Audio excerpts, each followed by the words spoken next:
Hey guys, it's Sophie. Welcome back to my channel, and if you're new here, welcome. So today I have a video that I've been wanting to film for a long time and that I think is really important to talk about and I haven't really seen any videos on. So today I'm going to be talking about kind of how to prep for competitions, both mentally and physically, and kind of reducing stress when it comes to, competing, because competition season is coming up. So I thought I'd make this video to hopefully help you guys out with your first competition of the year. Or maybe you've competed already, but hopefully this will help for some sort of competition preparation. So let's get into the video. Got a lot of notes on this video, so if I'm literally reading off my phone, I just want to make sure I cover everything that I wanted to talk about. But quick disclaimer before we start, everything in this video, everything I'm going to be talking about is from my personal experience. You're welcome to take whatever you want from the video, but just please note that everything that's worked for me may not work for you, because everyone works differently. So there are things that I'm going to say that may resonate with you, some things that you may try out and you may hate. So please keep that in mind if you're trying anything out from this video. And also, I am not, and I do not claim to be, a sports psychologist or mental performance coach of any sort, but I have worked with some in the past, so my goal here is just to kind of impart some of the knowledge that I've gained from them to you guys. So now let's get started for real. Competitions are a stressful environment, especially if it's the first one of the year, you're showcasing your routines and everything. It can be nerve-wracking. Some people are great with pressure, some people thrive under pressure, but some people, I don't like to use the word crumble, but like some people have a harder time dealing with the stress that can arise from competition. So I want to talk to you today about just how we can prepare ourselves for competitions, both mentally and physically, so you can reduce stress and develop the confidence that you need to, put out your best performance at competitions. So I'll start off with like your physical preparation for like the trainings leading up to the competition, because I feel like that's going to be shorter portion. One thing that I really try to keep in mind for all trainings, not just ones leading up to the competition, but treat every training like a competition. Like oftentimes it feels kind of bad to say this, but I feel like we don't really try as hard in training sometimes, because we know if we mess up, there's like a chance to stop and go back and repeat it. But obviously in competitions, that's not going to be the case. So the more you put yourself in the mindset of, okay, I've got one chance to do this, kind of treat it like a competition, then the more you're going to become used to that feeling of, okay, first attempt. I remember always repeating, okay, first attempt, or wanting to get it right on the first try, because in competition, that's all you have is the one try. So again, like try to start doing this as early as possible, not just a day or two before competitions, just so you can kind of get used to that feeling. And obviously the more you practice it, the more it'll become kind of like by nature, and hopefully it'll help develop your confidence towards, doing things on the first try. One thing that a lot of people also do leading up to bigger competitions especially is called control trainings. If you haven't heard of them, it's essentially like, I said, it's one of your training days, but you kind of go maybe do some light hair and makeup, but you go do your routines in your suits, and you kind of treat it like a competition. It's like a mock competition environment, and that's always helpful as well, just to expose yourself to that competition-like environment. Because I know for me, like a lot of stress also came from having to put on my suits. And so having that practice of wearing my suit at a training and just doing my routines in them helped alleviate some of that stress when it came to competitions. And also like the feeling with your apparatus is also very different when you have your suits versus your training clothes. So that's also something that I would highly recommend doing. And maybe sometimes parents can come watch, but you can have a couple like judges come in and provide some feedback. That's always very helpful. Just in general, the more you familiarize yourself with the competition environment, the less foreign it's going to feel when you actually go to do a competition. And so hopefully that'll help alleviate some of that sort of stress. It'll feel a little bit more, not natural, but like familiar, just for lack of a better word. And this goes without saying, but please take care of yourself as well. Like sleep well the night before. If you know you gotta get up at 6 a.m. to get yourself ready and compete by 9 or whatever the timing is, like make sure you go to sleep at a decent time. You want to get a good night's sleep. You want to eat a good meal before you go to the gym. Probably bring a snack, because competition days can be pretty long, especially if you're doing like 4 apparatus in a day. I always brought like a protein bar with me, so all that kind of typical self-care kind of stuff.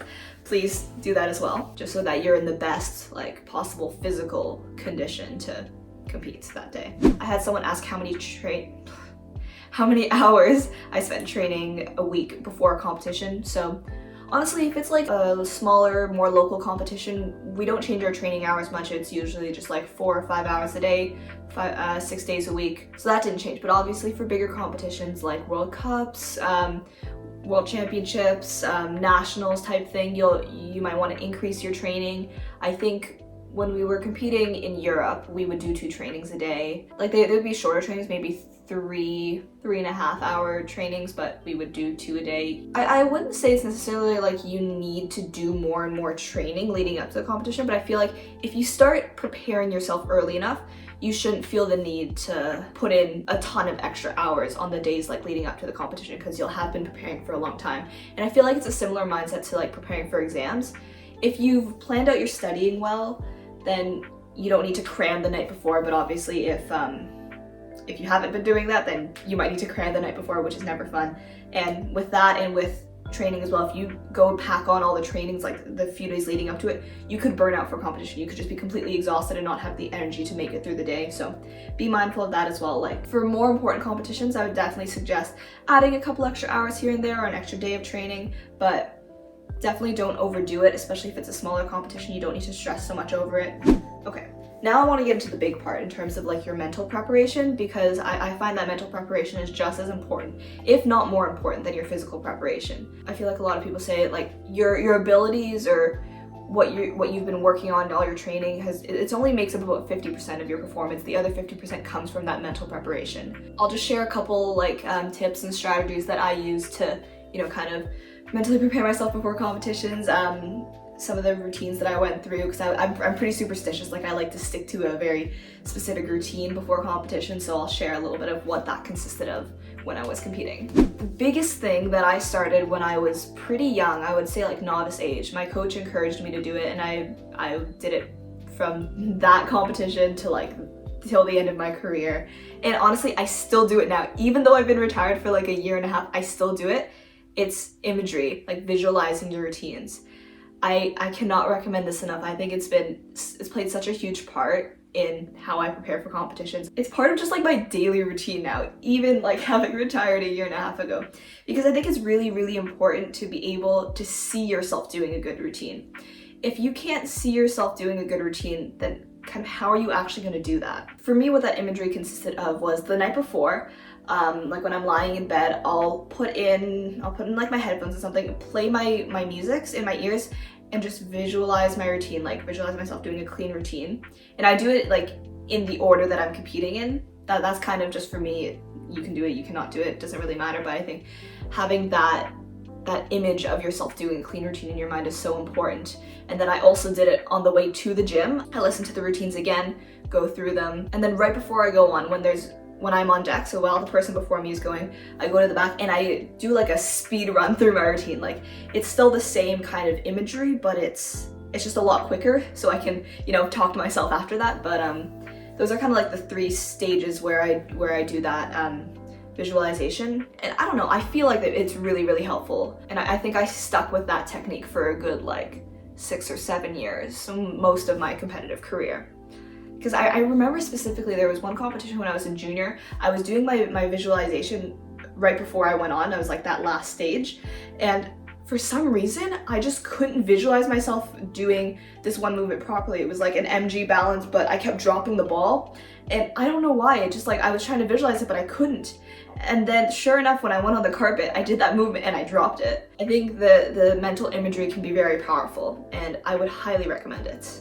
Another thing that I started doing a lot, this came from one of the mental performance coaches I worked with, was kind of self-talk throughout your routine. Because I don't know about you, but I would tend to like not be present in the moment, tend to worry about something that just happened or something that's coming up. Maybe you're stressing over a really hard catch that's coming up in your routine. But I feel like you kind of have some key words that you say to yourself before a certain element. Maybe like arm if you're like, I don't know, if you're doing like a roll or something with ball, or stop your hand, and just words to kind of cue yourself back into the present moment, just so that you know you're focused on one movement at a time. Because you could be in the middle of doing a risk, but your mind could be thinking about the next risk because you're terrified you're going to drop it. But then sure enough, you drop the one that's about to come. I think as someone whose brain was very much all over the place for a while, having that kind of self-talk throughout my routine to also just calm myself down, take a deep breath, like having those short key words throughout the routine really helped me stay present in the moment and not worrying about anything that happened before, anything that's about to happen. Just staying in the present moment, I think, is also very, very important. I think a lot of people do this as well, but this kind of like having a little speech or or it's just some words of affirmation that you say to yourself before you go on to a competition. Like I typically do this, just again, the routine before I go on. It's usually like after I speed run through my routine, in terms of the imagery, I kind of go through, I just say a couple things. I practice just like catching my apparatus, just like little flips with clubs, or like rolling the ball around, just again to get the feel of the apparatus. But I kind of, just talk to myself, ensure that I've done everything I can up to now to produce this routine. Like I'm capable of doing everything in my routine, and just need to relax, calm down, and breathe. That was my thing, yeah. Relax, calm down, and breathe. Like you can do everything in the routine. Anything along those lines, like those are some of the kind of things I would say to myself, but obviously like it's your own thing. Make it your own thing. That's just kind of how I prepared myself, and really just helps to calm you down in the moment. Just assure yourself that you're gonna be okay, and everything's gonna be okay at the end of the day. Those are some of the main strategies that I use to prep myself for competitions, but I just wanted to touch on a few more tips as well. And okay, first things first, kind of goes back to being in the present moment, is just don't let one mistake ruin your entire routine. Let's say you happen to drop something towards the beginning of your routine, and hopefully you don't, but anything can really happen in a competition. But say something like that does happen, try not to dwell on that mistake for the rest of your routine, because that's gonna impact the rest of your routine. There have been times in competitions where I'll make a small mistake near the beginning of my routine. Then for the rest of the routine, I'm thinking about, oh my god, how did I drop that? Or you just constantly thinking about the mistake, and you're not focusing on the movements you're actually doing. And then you just drop over and over and over again, and it turns into a disastrous routine. So please don't let that be you. I've experienced that too many times. But instead of that, what I would suggest doing is kind of acknowledging the mistake. I know you're kind of focusing on your routine, but if you can find some room in your brain to just be like, okay, I made the mistake, it's happened, there's nothing I can do about it now. Let's focus on the next minute and 20 seconds of my routine that are still to come, that you can still get lots and lots of points from. Because one mistake is not going to destroy the rest of your routine unless you let it. Like for example, my Commonwealth gold medal routine, I dropped the very first element in my routine, but thankfully it wasn't one of those routines that turned into a disaster afterwards. I kind of pulled myself together. I was like, honestly, in my head, I thought, oh, well, there goes my medal. But anyways, I more so just chose to think about, okay, let's just focus on the rest of my routine. And the rest of my routine was relatively clean, and somehow still ended up with the gold. But I think the point of that is you can recover from an early mistake and still do a decent routine. And at the end of the day, if you make a mistake, it's not the end of the world. You have other competitions, you have many other opportunities. So don't let one mistake or one bad routine or one bad competition define you as a person. It's not the end of the world. It's not a full representation of who you are and all of your work. But another thing I would recommend when you're kind of at competitions, just to focus on yourself, focus on what you can control, is your routine, what you're doing. You can't control what anyone else is doing. Yes, they are technically your competitors because they're the same level as you, but I know you guys have probably heard this a lot, but try to think of yourself as your biggest competitor. You're just working to improve on your own performance, showcase the best version of yourself, of your routines, and focus only on what you can control, which is the apparatus, your routine, your look, and all that. What you can't control is what anyone else is doing. You worrying about it is not going to change the outcome of anyone else's routines or anything. And you can't control the competition environment. Sometimes we have to adapt, sometimes it's cold, sometimes there's a draft, sometimes there's a low ceiling, but focus on what you can control. The last thing I want to talk about here is, I might have spoken on this before, but you can't go into routine fighting for a medal or a score or a certain place or any of that kind of stuff. You've got to go into routine fighting for a clean routine, because that clean routine is what's going to bring the medal, the score, the rank that you're hoping for. And I remember this was right before my gold medal routine at Commonwealth. Obviously I didn't know that at the time, but right before that routine, it was my last routine of the competition, and I was like, I kind of wanted a medal at the games, because we were expected to get one at the team event, and unfortunately we didn't get that. I noticed my scores were high enough to potentially get me into medal position, so I needed to do a clean routine. But I kind of was going into that routine thinking, oh, I want to get a medal, like how cool would that be? But the coach that was there with us told me this exact thing that I just said, and like I said, that's something that is really just stuck with me, and it's kind of like a shift in mindset that I've had to do, but it's really important to kind of view things that way. So yeah, those are some of my main tips as well. I want to talk a little bit about stress in general now, because I know I got a couple questions about like how to deal with competition anxiety. I always get dead last because my anxiety and nerves take over, and someone said, oh god, my French, qu'est-ce que tu fais pour enlever le plus de stress et pouvoir relaxer? So just basically, what do you do to relieve stress and kind of relax for competition? So yes, competitions are a very stressful environment, and it's something that never really goes away. Like, even after competing for all these years, you still get nervous for competitions. Stress doesn't always have to be a bad thing. A little bit of stress is good because it shows that you care, that you want to do well, but obviously too much stress can hinder your performance. So we want to figure out how to control that stress and just minimize it to a level that is manageable, I guess. I think one thing that's been helpful for me going into exams, try to shift your mindset on stress. Try to think of it as something good. That little bit of stress, if you think about it as, okay, this is my body helping me prepare for this challenge. It's helping me rise to the challenge. We can use it then to help us. I think changing that mindset on stress, think of it as a good thing rather than something that's bad, something that we don't want. It's really important to make that shift in your mindset. I think if you try to adopt that as well, like acknowledge the fact that you're nervous. Like, okay, I'm going up next, like I'm kind of stressed, which is very, very valid to be feeling. But just know, okay, the fact that you're stressed, that you're somewhat stressed is probably a good thing because it shows that you care, that you want to do well. And just say, okay, this is my body helping me rise to the challenge, and I'm gonna rise to the challenge. Thinking of that stress as a good thing can be helpful in the way we think about stress, and then the way we kind of deal with it. And hopefully if you kind of adopt some of the techniques that I talked about earlier in terms of just like the physical preparation, if you feel prepared, if you feel confident in your ability to do your routines, hopefully some of that additional unnecessary stress can kind of go away a little bit. Like I've been saying before, like your mindset is everything in competitions. I feel like there's this range of possible outcomes in your competition. Like let's say this is like a really disastrous routine and this is a really great clean routine. Your routine can land along the spectrum, any of these possible outcomes. And let's say like, this is like the middle, right? This is the middle. This is kind of just like your neutral, wasn't my worst, wasn't my best, but it's fine. So I feel like if you go into a competition, if you're just very neutral, if you just have a very neutral feeling, you're probably just gonna end up with one of these kind of middle outcomes. Where you're like, wasn't the worst routine of my life, wasn't the best. It's like, I'm satisfied with it, I guess.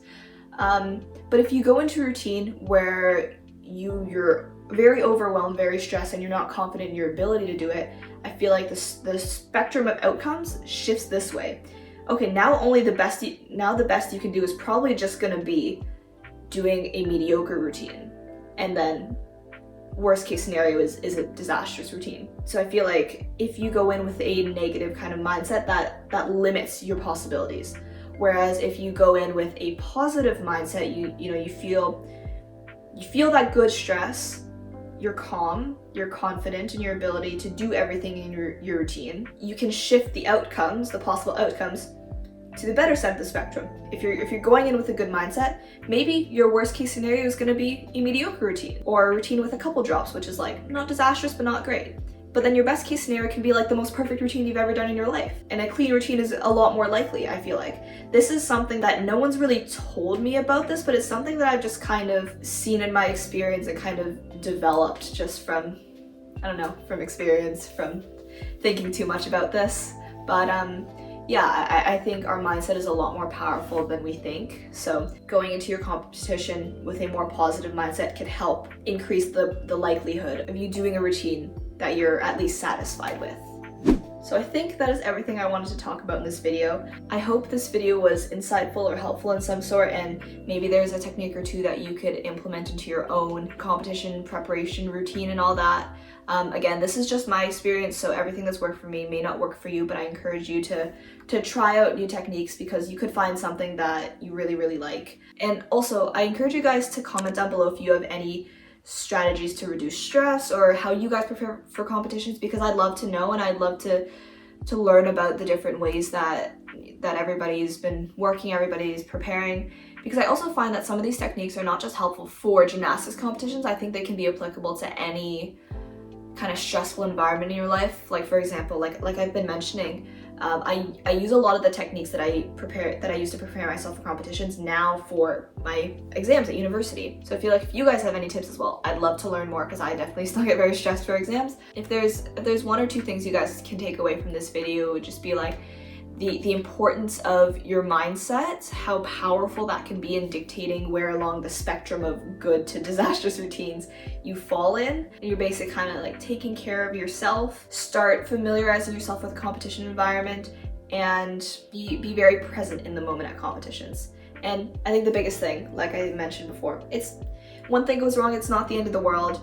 You have more and more opportunities to showcase your abilities. There are so many competitions, so many routines you're going to be doing, so one bad routine competition is not the end of the world. It doesn't define you as a gymnast, as a person, what you're capable of and all that. I think I've been rambling on and repeating myself long enough, so I'm going to end there. If you guys enjoyed, don't forget to give it a like, subscribe down below, and turn on my post notifications if you haven't already, so you get notified whenever I upload a new video. And I'll see you guys very soon with a brand new video. Bye!